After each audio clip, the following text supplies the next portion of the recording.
Partnerships are vital to our global outreach, enabling us to take the love and hope of Jesus Christ to those who need it most. Our Boots on the Ground Partnership Program physically ministers to those in desperate situations all over the world. The Israel Partnership furthers Kim's legacy of outreach to Israel and Jewish people worldwide. We invite you to become a partner today.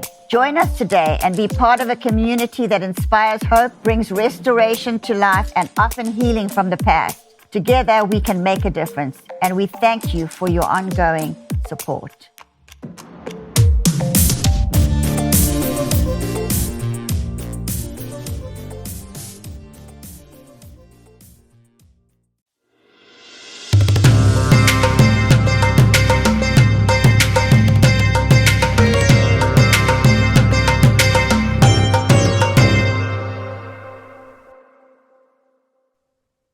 Shabbat Shalom and welcome to Israel Update. I'm joined by Doobie, who is with me today. Doobs, hello, welcome. Shalom, shalom, Shabbat Shalom. So for those of you that are possibly, I'm sure most of you are aware, but there's been absolute chaos at the Democrat National Convention. What has marked it is just this unbelievable display, blatant display of anti-Semitism. You're talking pro-Palestinians threatening the Democratic Party because they won't outright condemn Israel. You're talking about the craziest amount of things going on with just watching thousands upon thousands upon thousands of people protesting. And, you know, Kim prophesied about this, about the enemy of America coming from within. And we're watching this happen. There's parallel protests going on in the United Kingdom. Chaos going on all around us, and what we're seeing is just such a blatant display of anti-Jewish rhetoric, and the media isn't condemning it, and this is the thing that really bothers me. And you know, Doobs, obviously the game that Iran has been playing, I suppose part of it is psychological warfare, you know, basically threatening Israel, oh, you don't know when we're going to strike. But to me, from what I can see, it seems like a lot of Israelis are kind of just carrying on with their lives because they're used to this kind of threat. That's what it looks like. Well, you know, look, you cannot avoid the fact that there are people that are afraid. I mean, in the end of the day, nobody wants to be living in a country that is threatened by missiles and rockets. And we've seen what's happening in Israel on a daily basis. I mean, from the south, from the north, you don't only have to wait for Iran to strike Israel. Their proxies are doing quite a good job for them. Yeah, and, true. Just yesterday, the Hamas was launching a few rockets to the southern part of Israel.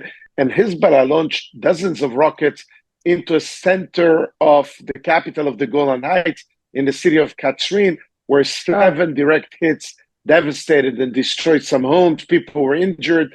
They're shooting on civilian centers. But, you know, just to go back a little bit to what you started with, the Democratic Committee or this convention, well, you didn't have to be a prophet or a sage to that matter to know that this is what's going to happen when you have listened and heard the incitement from the side even of the mayor of Chicago. He allowed, usually the mayor is responsible and the chief of police.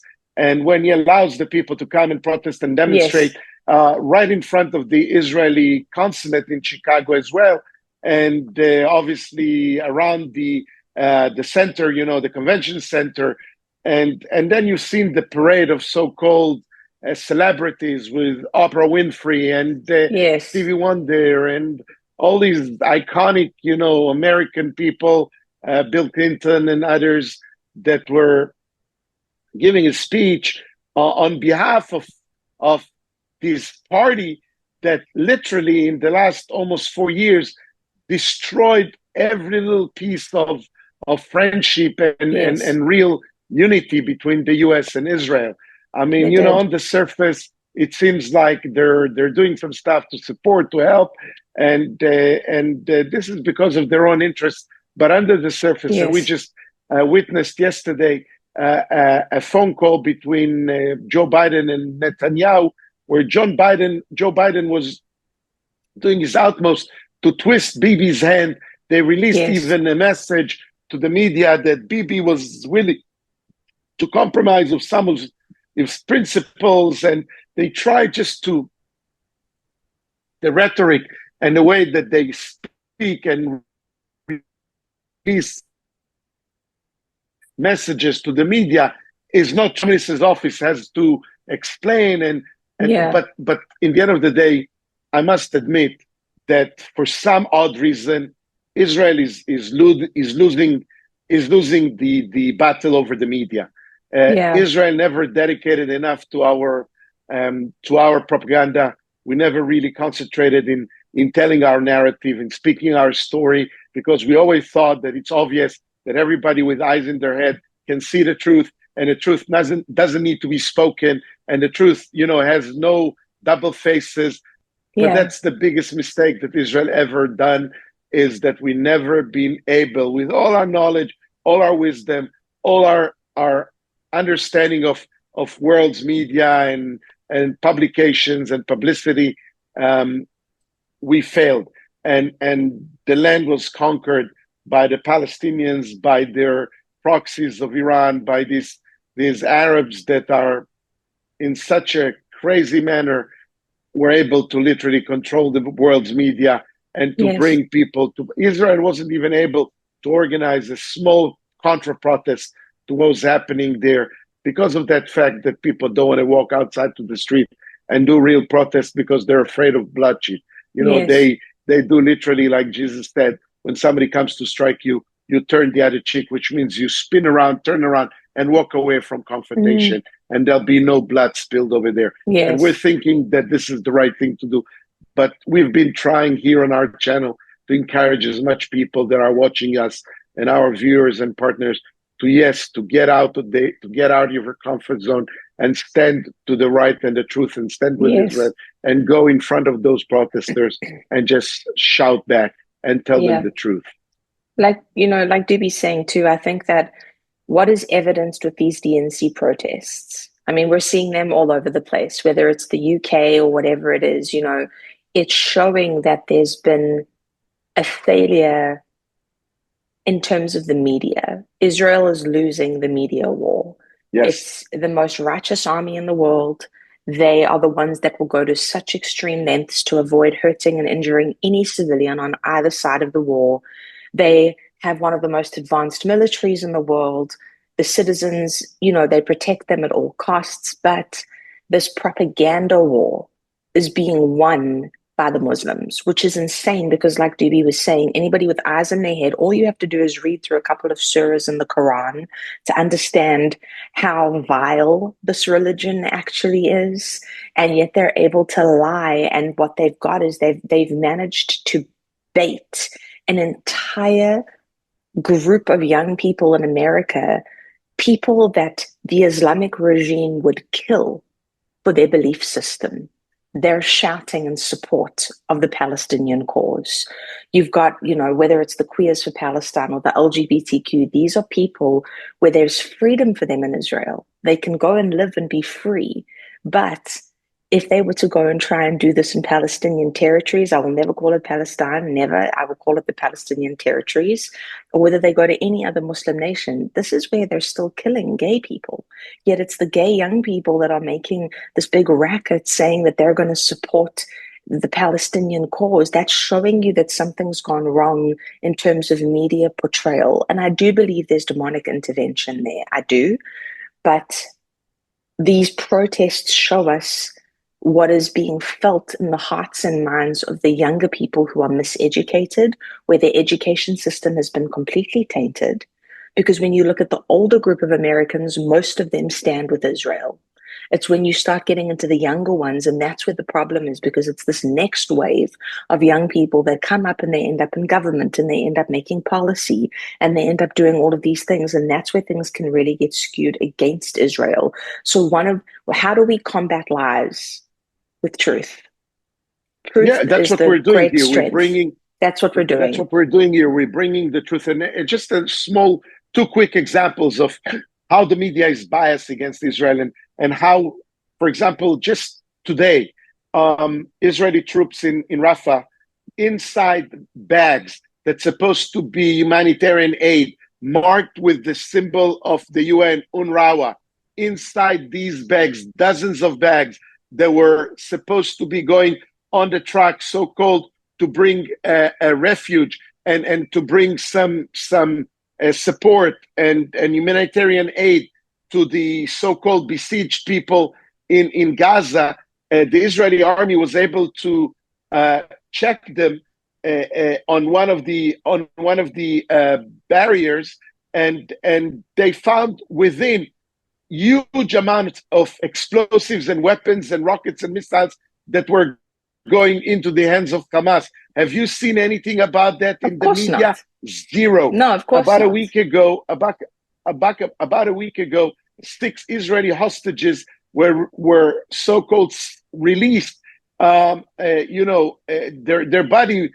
bodies were found in one of the tunnels of the Hamas, and they brought them together with the people, captured them, and the media was saying that they were killed, all of them, because Israel attacked the building that was about 100 meters away from there, and then because of the smoke and the fire and whatever, all of them were suffocated, and they died together with the people who were guarding them from Hamas. Lies. Well, today they checked their autopsies, and what you found is each and every one of these 6 Israeli poor hostages had bullets in their bodies, while their captors, their guards, didn't have any bullets in their bodies. Yeah. So which means that these people just were brutally taken murdered. down. They killed them brutally. Maybe they thought that Israel is trying to do an operation to release them or something, and they didn't spare them. They shot them dead right there on the spot. Did you hear anything about that in the world's media?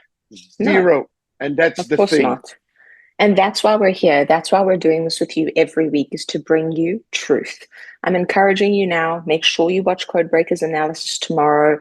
Danae and I are digging into the fact that in January of 2015, Kim prophesied about a foiled terrorist plot, a foiled bomber plot at a Chicago Hyatt.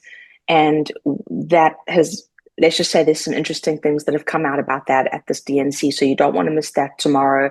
But thank you for watching. Thank you for supporting. Go out there, be a voice for Israel, no matter what it takes. Yes. We stand, we support. It's who we are. It's what we do.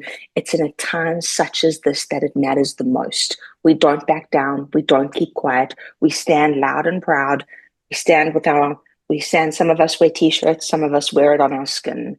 Am Yisrael Chai. Israel is forever. It's who we are. It's what we do. Don't give up. And we'll see you here next week, every Friday, Israel Update. We love you. Shabbat Shalom. Shabbat Shalom, everybody.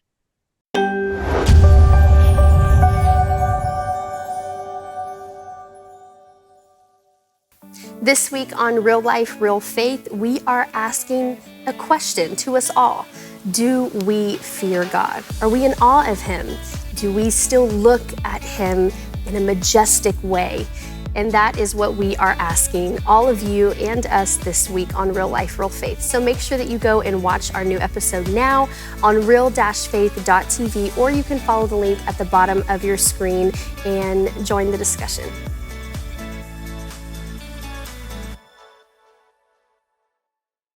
You ask and we listen. We're finally bringing the most requested offer ever. Get the queen size premium MyPillow, now only $19.98. MyPillow is made with patented adjustable fill. It adjusts to your exact individual needs regardless of your sleep position. It helps keep your neck aligned and holds its shape all night long so you get the best sleep of your life. But that's not all. Get our 6-piece kitchen or bath towel sets, only $25. Our brand new mattress topper as low as $69.98. Get our famous MyPillow bed sheets for as low as $25 and so much more. So go to MyPillow.com or call the number on your screen. Use your promo code to get huge discounts on all MyPillow products, including the premium queen size MyPillow, only $19.98. That's the lowest price ever. Don't delay, order today. From all of us here at MyPillow, thanks America!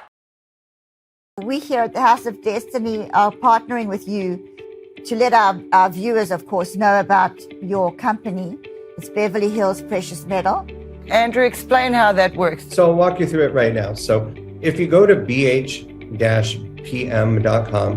right there on the homepage, you'll see a form that you could fill out. And that form is very important in letting us know how we can help you. So you just put in your first name, last name, email address, phone number. There's a section that says, how did you hear about us? And in there, put Kim Clement. And then there's a portion where you could write a couple of notes down on the bottom. Usually within about 24 to 48 hours, we'll contact you by phone call, and then we'll go over everything with you. This isn't a high pressure deal. We always recommend that if you feel uncomfortable, take a step back, pray about it. You will gain the answers that you need by doing that, and come back to us when you're comfortable.